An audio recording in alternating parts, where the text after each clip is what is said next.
1947, biologist Alfred Kinsey initiated a large-scale survey to research sexual behavior.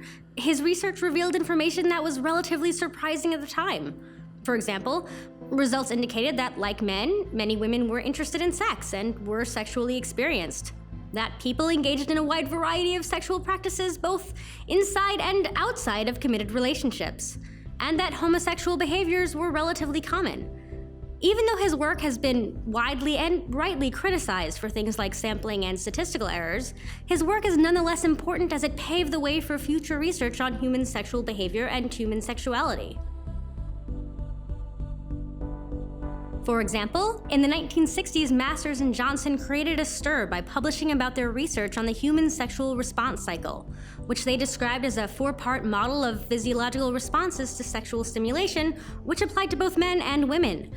Other research focused on sexual desire, or what motivates humans and other animals to seek out sexual partners with whom to engage in sexual activities.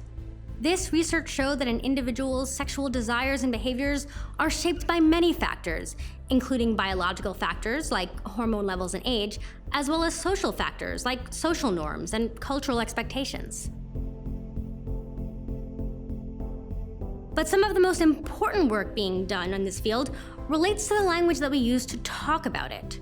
For example, people often confuse the terms sex and gender. Sex refers to biological characteristics, the chromosomes, hormones, and sexual anatomy that differ between males and females. There are also people who are intersex, meaning that they have DNA, hormones, or physical characteristics that are not considered typically male or female. This is actually relatively common. About 1 in 100 people are born with bodies that differ from the standard male or female body in some way. Gender refers to the attitudes, interests, behaviors, and activities that a culture associates with being biologically male or female.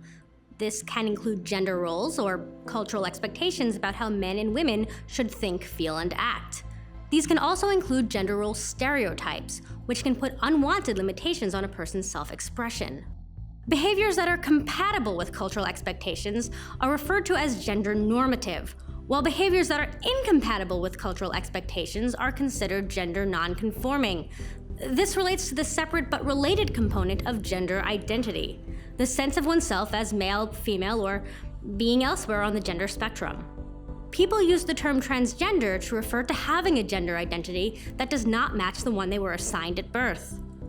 Another important component is sexual orientation, an individual's emotional and physical attraction towards another individual. Although we often think of sexual orientation as occurring on a continuum, we can also describe common orientations categorically. For example, individuals can be heterosexual, meaning that they have emotional and physical attraction towards individuals of the opposite sex. They can be homosexual, meaning that they have emotional and physical attraction towards individuals of the same sex, and they can also be bisexual, having emotional and physical attraction towards individuals of both the same and opposite sex, or asexual, having limited erotic desire. While there are other categories of sexual orientation, these are the ones that are generally the focus of research. There are many biological determinants of sexual orientation, including genes, brain structure, and prenatal environments. But all evidence points to the fact that sexual orientation is innate, unique to a person, and unchanging.